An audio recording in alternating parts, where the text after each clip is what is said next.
Hello. Yes, my hair is a different color. So I haven't posted anything in about a month, and I haven't worked on anything YouTube related in about 2 to 3 months. Unfortunately, real life is currently making it very hard to find the will to be creative, and the will for a lot of other things, but mostly the will to be creative. It's really hard to focus on the fun things when there's so much going on. And since January, I have recorded some things. However, I will say that my boyfriend is worried that these videos will get me in hot water with a certain type of people, so I won't be posting them. But I mostly wanted to come on here today and let you know that I haven't given up on this channel. I'm just mentally drained, as a lot of people are currently. I actually have a lot of videos that I did record before I was having an existential crisis every single day. I just have not had the willpower to edit them. This video is coming out to let you know that that's going to change. I'm going to put out those videos. However, they're going to be very lighthearted, which is not going to match the tone of what I'm feeling at this current state. So I just wanted to come on here today and kind of give you a heads up that even though these videos that are about to come out are, first of all, I have a different hair color than even this one and my last batch of videos, they were filmed at a time when I was in a very different mental state. That being said, I'm going to try and keep my videos as lighthearted as possible, just for a mental break for myself. That doesn't mean every now and then I'm not going to let real world things slip out. That's just being human. But I just kind of wanted to give an explanation of where I've been, why the videos are going to feel different in these next batch, and then when I have this color hair, why they're going to feel kind of disjointed and differently toned. Some of them I'm going to try and keep as lighthearted as possible, but the reality is just currently it's hard for me to remain lighthearted at any capacity for any amount of time. So if the videos feel weird, that's because the world is weird right now. That's it for my disclaimer. For this video, I specifically want to talk about some books I bought. While I originally did plan on going back to school and getting a degree, that's looking more and more every day like that's not gonna be possible. So I decided that I was gonna go ahead and get books myself and just try and do some learning by myself. Now, I was gonna get my degree in engineering, but it's never a bad thing to read some books.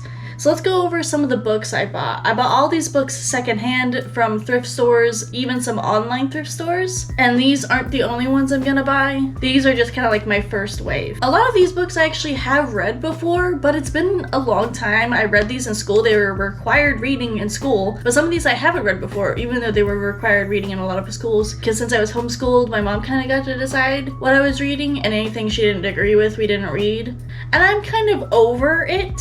I'm over it. I'm over people telling me what I can and cannot read. So I bought books that I've read before and ones that I haven't, no matter who disapproves of them. Let's start with the Odyssey.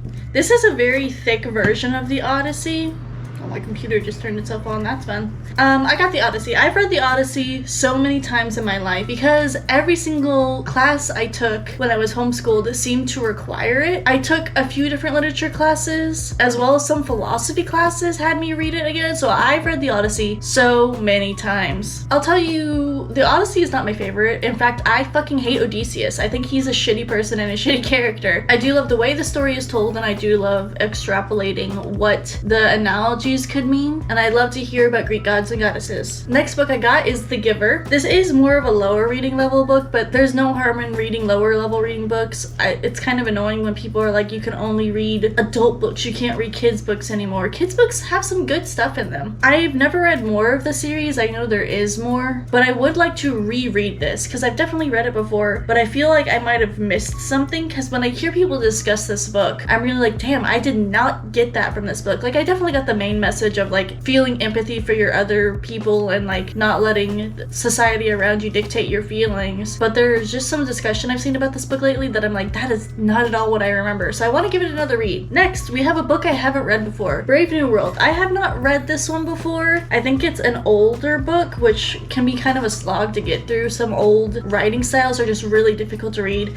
However, H.G. Wells is one of my favorite authors, so you never know, maybe I'll be able to get through the old older style of writing. Again, this one's been recommended highly. I just haven't read it yet, and I would love to. All right, next we have A Wrinkle in Time. I love sci-fi, and I don't know if this technically counts as sci-fi, but it's very interesting. I actually saw A Wrinkle in Time, the movie, not the newest movie, but the movie first, and I loved it a lot when I was a kid. I read the book, didn't fucking understand a lick of it. Made no sense to me. I read it again 4-ish years ago and understood it way more, and I did enjoy it much more when I was older, and I guess I could understand. There are some science concepts in here. It's not like they're very difficult concepts, but it is just always fun to read a little sci-fi fantasy book. Going back to a book I have not read yet. I have not read The Handmaid's Tale yet. I know it's been very popular recently, and I did not watch the TV show either. I have been dealing with so much religious trauma in my past few years that I just didn't want to touch this yet. I didn't want to touch this until I was in a place where I would feel comfortable reading this and it wouldn't hit a little bit too close to home, and that just wasn't happening. It was always feeling like this was hitting a little bit too close to home, and just everything felt a little bit too real for a fiction fantasy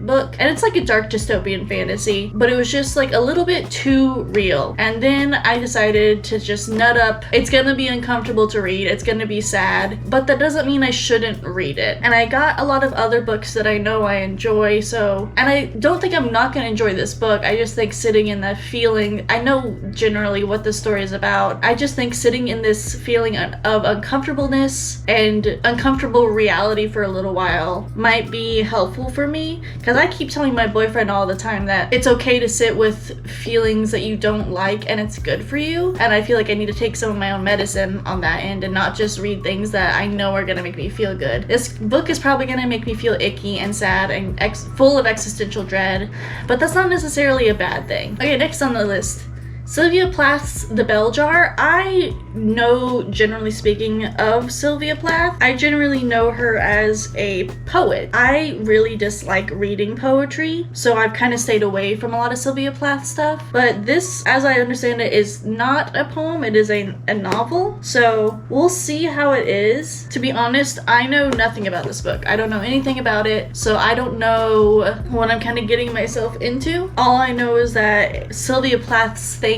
tend to be dark and eerie. I'm a really big Edgar Allan Poe fan, so maybe I'll enjoy it. I guess we'll see. Next up, To Kill a Mockingbird. I read this in middle school, high school era, the same time everybody else reads it. It should be part of everybody's schooling. This is an absolute classic. And like I said, I did read it, and I feel like since I was in an English class and I had pretty good English teachers that helped people understand the books, that I do feel like I understood what the message was. However, that doesn't mean you can't get more out of it by reading it again. And it's been a long time. I read it when I was in school, and there's nothing wrong with going over it again and just trying to see what else it can tell you now, recontextualizing something I learned a long time ago to what I know now. I'm a different person than I was back then, and the world's a different place. Okay, next we have Lord of the Flies.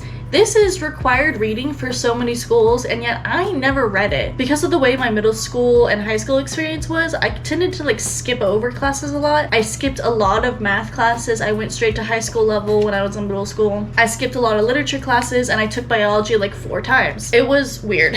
So I actually never got the chance to read Lord of the Flies. I generally know what the plot is because it's a classic. I just think it would be fun for me to actually finally read it firsthand myself. Small groups of people slowly descending into madness is one of my favorite genres, so I think this is going to be an interesting read for me. I also got The Giving Tree.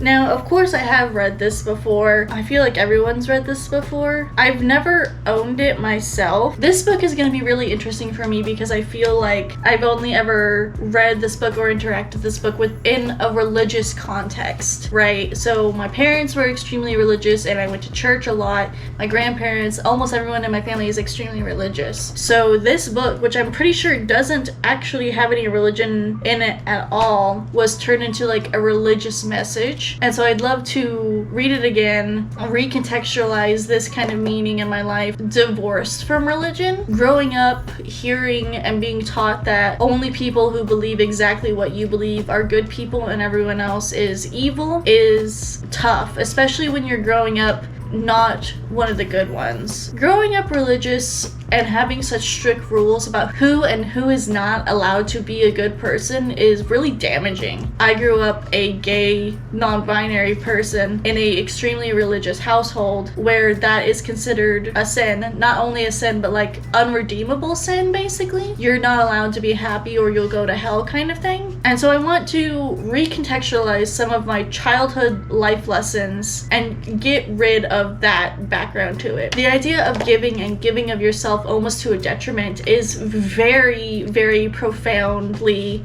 Catholic. It's a very Catholic ideology. It's like their whole thing. Suffering is a big deal in the Catholic Church. Lent is all about giving your suffering up to Jesus. And I feel like I'm a naturally giving and caring person, and it's hard for me to reconcile that side of me, that part of my personality, with the fact that the religion has only ever hurt me. And this is just a little children's book. God damn, my computer's being so loud. Basically, even though this is a children's book, the lesson in it is important, and I want to recontextualize it with where I am now in life versus when I heard it and read it a lot as a kid. Okay, up next. Fahrenheit 451. I have read this book. I love this book. I love this book so much. It's a perfect dystopian kind of sci-fi book that I love. Funny story, the first copy I ever had of this book, it was a misprint. So like a good chunk of the pages were double printed for some reason. So it went from like page 150 to page 200 something, but then just repeated page 150 to 200 something. And I was like, the book is trying to send me a message. What is it saying to me? I thought it was like some sort of secret code.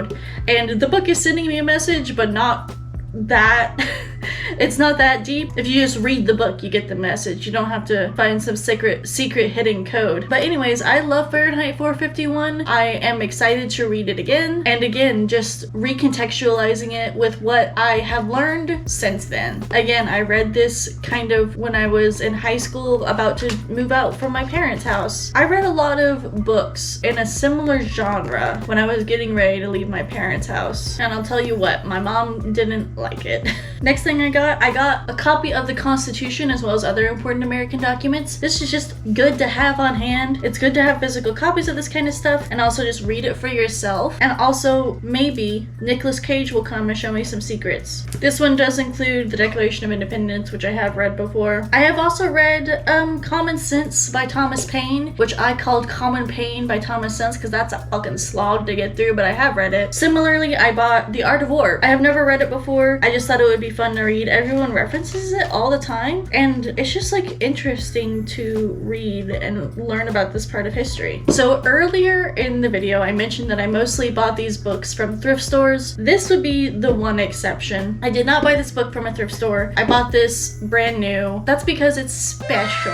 One of my favorite books of all time is, in fact, Dracula. I fucking love Dracula so much. And so I bought Dracula. This one is illustrated by Edward Gorey, is I think how you pronounce that name. So it has like illustrations. It's got stamped sides. It's like made of felt. It's a beautiful book. I love Edward Gorey's illustrations so much. And I just, like, I love this book already. And then it's got like different, like red and black in it instead of just black text. And it's got beautiful illustrations that I just love. And I love Dracula anyway. So yeah, I did buy this book brand new.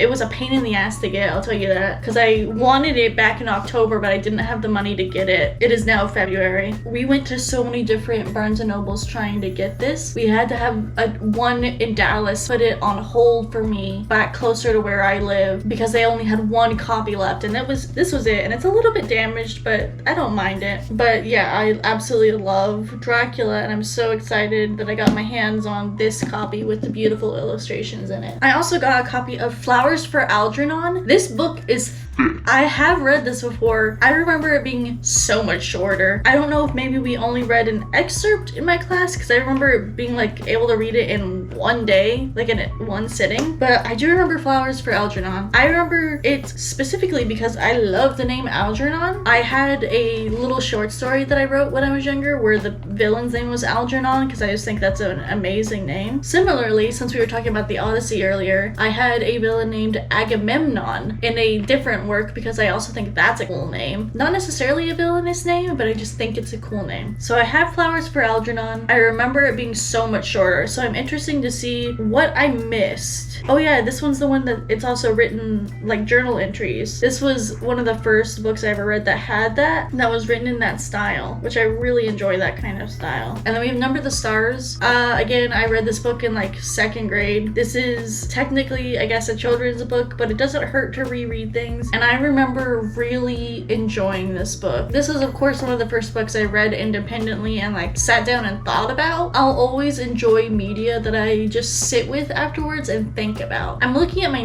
my stack of books over here, and I didn't mean to do this on purpose. I meant to shuffle these up a little bit more, but we're gonna have a little bit of a theme here for the next few. And again, I didn't do this on purpose. That's just how I stacked them up on my desk. So next up we have The Book Thief. Again, I have read this one on my own. I didn't know what it was about when I first read it. Somebody kind of blindsided me a little bit. I used to have this friend, and he and I would swap books back and forth. He gave me another one. It's called I Am the Message, or I Am the Messenger or something. I think it's by the same author. I can't quite remember. He also blindsided me with that one. He did not give me a good description of what these books were about, but I have read this one before. I definitely want to read it again. I haven't read it in a long time. I read it in middle school because that was when he and I... This one has illustrations in the back. I didn't even know that. Oh, that's so interesting. Sorry, I got distracted. This one, my book the one I had didn't have that in it. Yeah, so I have read this book before. It doesn't hurt to read it again, and the way to never forget is to always remember. It doesn't hurt to know history, it only helps. Only prepares you for the future. And this is the last one in this category, but I do have The Diary of Anne Frank. I have read this before. It's hard to get through, but in a different way from the other ones. Some of these books are just hard to read because they're written in an old style, and that makes it hard to read. This one is hard to read for entirely different reasons. It's hard to sit in this feeling, and it's hard to think about, but just because something's hard doesn't mean it's not worth doing. And this is going back to what I was saying earlier about trying to divorce my own thoughts and personality from the religion I was raised in. That's a very Catholic thing to say, is, you know, the narrow and winding and difficult road is not always a bad path, and just because something is hard to do doesn't mean it's not worth doing. They meant that more in the context of, oh, Christians are so persecuted, it's going to be hard to be a Christian, and I don't think that's true at all. I think that's so full of shit. But since that was my entire upbringing, now when I say and feel things in a very similar vein, I just sit here and go, am I just mimicking what that religion tried to forcefully teach me, or is this actually an independent thought? So I try to recontextualize those thoughts, because I still think that sitting with uncomfortable feelings is good for you. It's good for growth, not drowning in it. But being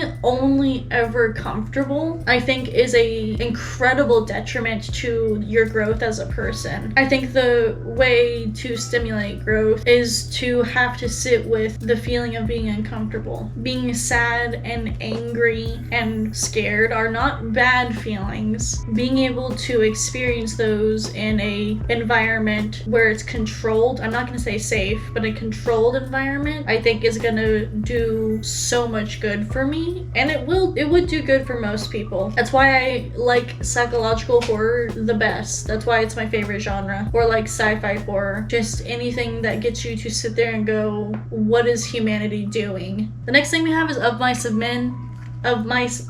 Men. Again, I've never read this book. It's really short, so I feel like I'll get through it very fast. Somebody else's notes are in here. Again, these are a lot of these are thrifted books. I never had to read this one. Again, with the weird way my schooling was done, I missed a lot of stuff, so I haven't read it. I'm excited to read it. I don't know what it's about, but I have like the general vibe, as well as the quote-unquote twist ending. I don't even know if it's a twist. I do know how it ends. Again, this book is just so in the cultural zeitgeist and has been taught in classrooms for so long. It's hard to avoid knowing what this book or how this book ends, but I do know how it ends. I generally know the themes of it, but I'm excited to read it for myself. I also got The Picture of Dorian Gray. Now, I started listening to this book as an audiobook, and I was not prepared for how gay it was. This book is so fucking gay. I typically don't like Oscar Wilde's style. I don't like a lot of the classic literature books like this just because I really can't get into the style. Jane Austen is my least favorite author ever, followed closely by Charles Dickens. However, I started listening to this book on audiobook, and it is so gay. It's so gay. And again, I know generally the story story of this. Books that are this old, you just end up knowing the story of just through listening to other people talk. But I am very interested to read it to get more of the gay. I want to hear more about the gay. Now, the very last thing I have is actually 3 books. I have the whole Hunger Games trilogy. I don't want to read the other ones. I know there's new ones that are about like President Snow when he was a kid. I don't particularly want to read them. Then again, I didn't want to read the Hunger Games either when I was a kid. So you never know, maybe I will enjoy them. I bought the whole Hunger Games trilogy. I wanted them all to be in paperback, but for some reason these came as hardcovers, so they don't match. Again, I got these off like a thrift book website where you don't really get to choose. You just kind of say, I want this one, and they'll just kind of send you whatever they have.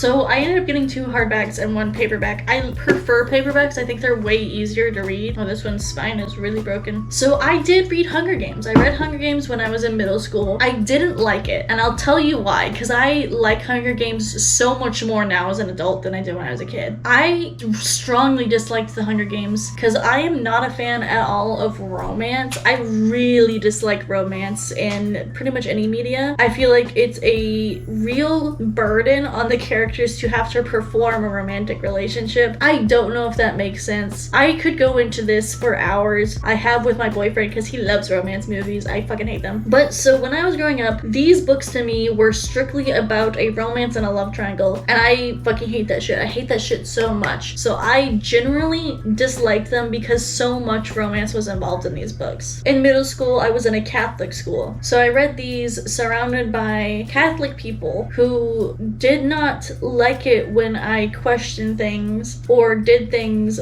that they didn't approve of or talked to people that they didn't approve of. I've talked before about how my internet access was incredibly restrictive, and I read these books in that time period of my life when I didn't know a lot, I didn't understand a lot, and even though I wanted to, the tools were kept from me. I won't say I didn't have the tools. I think I did, but I think they were intentionally held away from me. I read Jurassic Park and a lot of other Michael Crichton books around the same time that I read these. Those also have political messaging in them, but it is hidden a lot in the same way that these are. Andromeda Strain is a great book that has certain political messaging in it too, and I totally missed over most of the political messaging in these books when I was a kid. When I got my own computer, again, very limited internet access, but I don't like to listen to people. When I became a better person when I had internet, and I know that sounds so fucking crazy to say, but it was like all of these questions I had about the world that the religion I was being raised in and my parents and my teachers could not or would not answer were suddenly being answered. And so many things in my life that just were not talked about or were demonized were just shown to me. It's just that whole idea of diversifying who you spend time with will always make you a better person, broadening your horizons and seeing what other people think and feel and act and behave will always make you a better person. And I got that. I got that without my parents or my teachers or my fucking priest getting in the way and stopping me. And that demonstrably made me a better person. And so I want to reread these books because now I think I'll actually understand them. And I will still hate the romance aspect. I'll still find it incredibly cringy and boring, but I think I'll actually understand what they're about now. And that's the whole goal with all of this, right? To actually understand what these books are about now. Because I definitely did understand to some degree when I was young, but I did not have the ability to fully grasp the concepts. It was actively being stopped by the people around me, and I'm not gonna let that happen anymore. No one's gonna stop me from reading these books. They are mine. I'm not gonna one day log into an online website, an online archive, and find all these things deleted. They are mine. They're in my possession. I am able to read them. I'm excited to go back and see what I missed, what more I can glean from these books now that I have so much more life experience and have talked to more people and have spent more time out in the world away from that sheltered little bubble where they tell you exactly what to think and how to feel. I'm excited to read some of these books I never got the chance to or felt too afraid to before, and I'm excited to buy more books and just have bookshelves full of books. I had that a lot when I was little, but they were so curated by my mom that it just feels like I got the tiniest little sliver of what the world has to offer. But anyways, that's gonna be it from me in this video. I hope you all enjoyed watching it. I'm sorry I was gone on for a long time. I'm sorry this might feel a little bit disjointed from the videos that are going to come up next. Feel free to leave book recommendations in the comments. You can probably tell the theme that's going on here, as well as my preferences. I really like old sci-fi, H.G. Wells, Michael Crichton. They're some of my favorite authors. I have George Orwell books on the way. I have 1984 and Animal Farm. Animal Farm has been my favorite book for a very long time. I love Animal Farm. A lot of people really don't like Animal Farm. I love Animal Farm. But that's gonna be it for me in this video. Thank you all so much for watching. I hope you guys are hanging in there, and I will see you in the next one. Bye.